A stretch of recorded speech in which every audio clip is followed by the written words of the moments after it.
सबसे पहले हम स्टार्ट करते हैं वास्तविक संख्याओं का ये पहला अध्याय 10वीं का, और बिना टाइम को गवाए वीडियो को स्टार्ट करते हैं।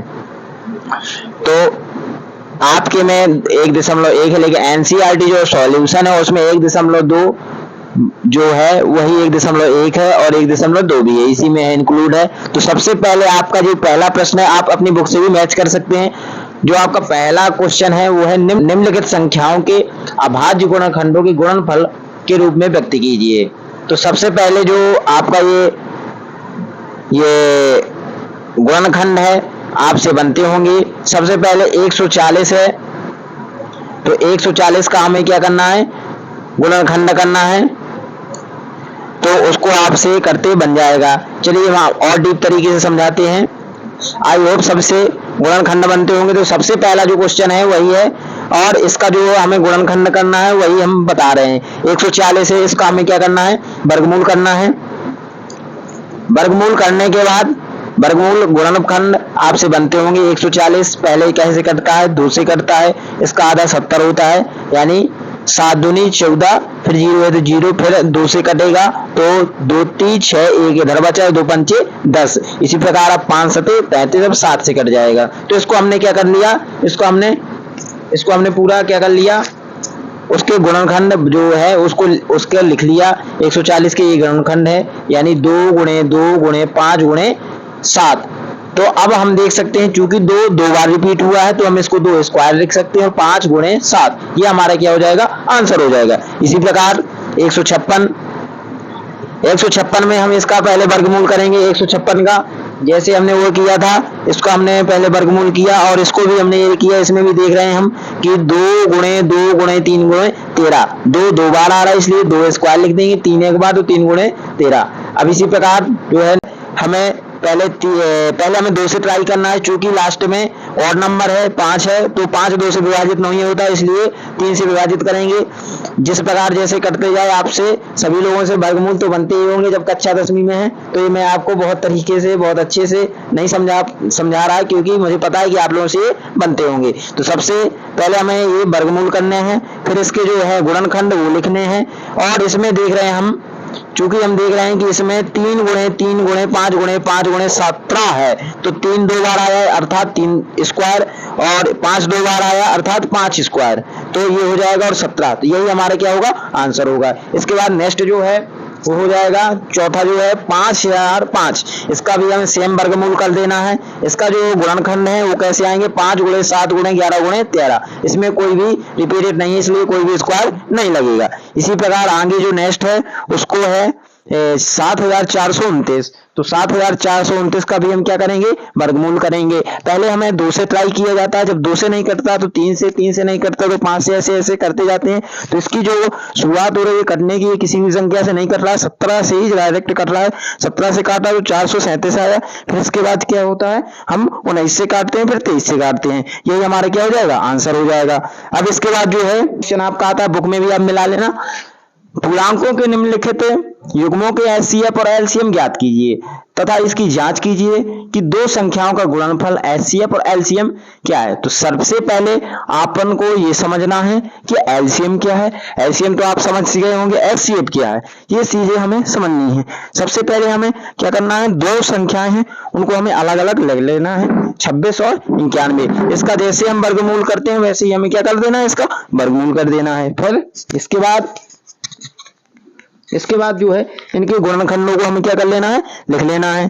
गुणनखंडों को लिखने के बाद जो 2 गुणे 13 7 गुणे 13, हमें ये देखना है एचसीएफ ये होता है बेटा कि जो दोनों में सिमिलर हो, दोनों या 2 संख्या यहाँ पर दी गई, अगर 3 संख्या 4 संख्या कितनी भी होती उसमें एचसीएफ यही होता है जो सभी में क्या हो रहा हो, कॉमन हो रहा है। तो कॉमन इसमें कौन सी संख्या हो रही, 13 हो रही है, देख ले सकते हैं आपके 2 गुणे 13 7 गुणे 13, तो हमारा सारा गुणनखंड कितना हो जाएगा, 13, यानी एचसीएफ 13 हो जाएगा। और एलसीएम क्या होता है बच्चों, कि जो दोनों में मैच हो रही है उसको एक बार लिखा जाता है।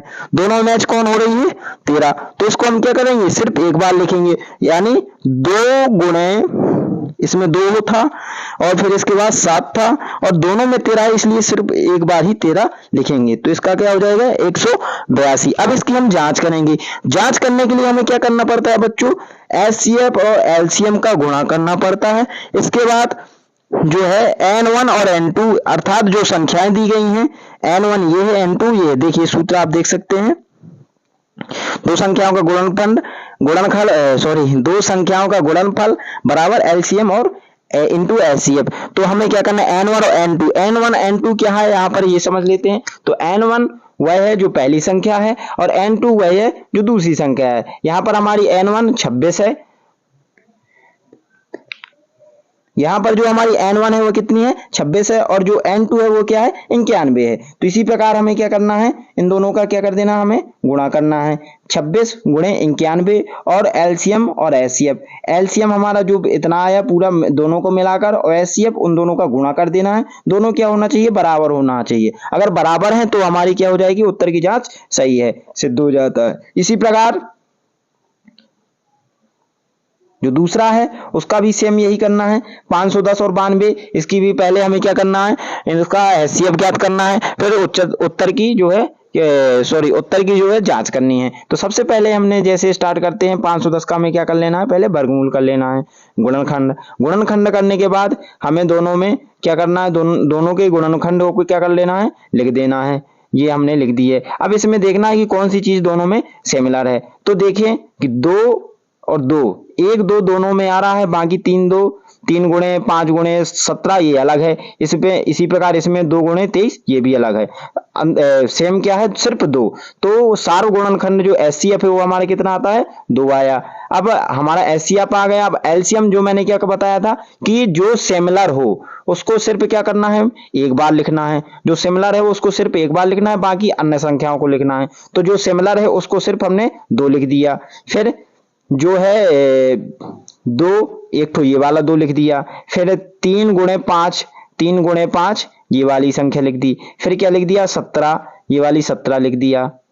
फिर इसके बाद क्या लिख दिया, 23, तो 23 लिख दिया। अब दोनों सबका हमें क्या कर लेना है, गुणा कर देना है। तो ये आ रहा है 23,460, 23,460। अब इसका जांच करना है। जांच में हमने बताया N1 इंटू N2 और फिर वो बराबर क्या होनी चाहिए, एलसीएम गुणे में एचसीएफ। देखें जैसे कि आप देख सकते हैं, एलसीएम गुणे एचसीएफ और N1 इंटू N2 ये क्या होता है, हमारा बराबर होना चाहिए। तो N1 क्या है, संख्या क्या थी, हमारी संख्या थी पहली N1 क्या है 510, दूसरी संख्या N2 यानी 92 है। तो हमें क्या करना है, N1 यानी 510 और 92 का गुणा करना है। इसी प्रकार एलसीएम और एचसीएफ का, एलसीएम हमारा 23,460 है तो एचसीएफ हमारा 2 आया था, उसका गुणा करना है।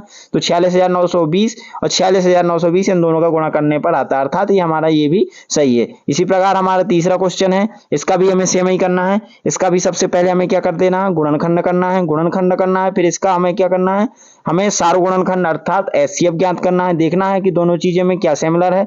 दोनों चीजों में 2 देख सकते हैं आप कि इसमें देखिए 1 ठो 2 इसमें भी है, 1 ठो 2 इसमें भी है और 3 इसमें भी है, 1 ठो 3 इसमें भी है। तो हम जब इसका लिखेंगे तो हमने क्या कर दिया, 2 गुणे 3, 2 बस सिमिलर है तो 2 गुणे 3 यानी एचसीएफ कितना आया, 6 आया। अब इसका जो है हमें क्या करना है, इसका हमें जो करना है, अब इसका हमें एलसीएम लिखना है। तो मैंने क्या कहा है कि जो चीज सिमिलर है उसको सिर्फ कितने बार लिखना है, एक बार लिखना है और बाकी को ज्यों का त्यों लिख देना है। तो 2 गुणे जो सिमिलर वाली है वो लिख दिया, ठीक है। अब 2 ये वाला सो ये लिख दिया, अब ये वाला 2 तो ये लिख दिया, अब ये वाला 2 तो ये लिख दिया। अब 3 भी क्या है, एक ठो सिमिलर है तो 1 3 हमने सिमिलर वाला लिख दिया। अब 2 ठो 3 क्या है, अलग से हैं तो 1 3 और ये दूसरा 3। अब इसमें क्या बचा था, 7 बचा तो ये थी। फिर इसका गुणा किया तो कितना हो रहा है, 3024, ठीक है। तो इसी प्रकार हमें क्या करना है, ये हमारा एलसीएम आ गया और एचसीएफ आ गया। अब हमें इसकी क्या करनी है, जांच करनी है। तो जांच में भी आपको पता है, हमने बताया है एलसीएम इंटू एचसीएफ और वो किसके बराबर होनी चाहिए, N2 और N1 के, इनके गुणा के बराबर होनी चाहिए। तो N1 कितनी है 336 है, N2 कितनी है 54 है। तो इसको हम क्या करेंगे, गुणा करेंगे और एलसीएम और एचसीएफ का भी हम क्या करेंगे, गुणा करेंगे। दोनों हमारी बराबर आ रही हैं, अर्थात ये हमारा सिद्ध हो जाता है। इसी प्रकार जो है तीसरा, इसके आगे हमारा एक तीसरा क्वेश्चन आता है जो आप बुक से भी मैच कर सकते हैं। तीसरा क्वेश्चन है हमारा, अभाज्य गुणनखंड विधि द्वारा निम्नलिखित पूर्णांकों को एचसीएफ और एलसीएम ज्ञात कीजिए। हमें अब यहाँ अभी तक हमारे पास दो संख्याएं थी, अब हमारे पास कितनी आ गई हैं, तीन संख्याएं आ गई हैं। तो हमें सबसे पहले तीनों को अलग अलग क्या करना है, गुणनखंड कर देना है। तो अब तीनों का हमने किया, अब तीनों में हमें देखना है कि सिमिलर क्या है, एचसीएफ क्या है। अभी तक हमने दो में एचसीएफ देखा था, अब हम तीन में देख रहे हैं। तो तीनों में क्या सेम कॉमन हो रही है, तीन कॉमन हो रहा है, तो तीन हमारा क्या हो जाएगा, एचसीएफ होगा। अब इसी प्रकार हमें अभी तक हमने दो में एलसीएम किया था, अब हमें क्या करना है, तीन में एलसीएम करना है। तीन में एलसीएम करना है तो देखो तीन क्या है, तीनों में एक एक तीन क्या है, कॉमन है। तो कॉमन वाली संख्या को सिर्फ एक बार लिखेंगे, देखिए ये लिख लिया। अब दो गुणे दो ये अलग है, तो दो गुणे दो ये अलग हो गया, पहले पक्ष का लिख गया। अब दूसरे में क्या है, पांच, पांच ये बचा सात। अब तीनों का हमें सभी का तीनों का मिलाकर हमें क्या कर लेना है, मल्टीप्लाई कर देना। और 420 क्या आ रहा है, इसका सॉल्यूशन आ रहा है। फिर ये हमारा क्या हो जाएगा, आंसर 3 और 420। इसी प्रकार इसका करना है, इसमें एक हो रहा है क्योंकि 17 17 से कटेगा, 23 23 से कटेगा, 29 29 से कटेगा, इसलिए एचसीएफ सीधे क्या आ जाएगा हमारा, एक आ जाएगा।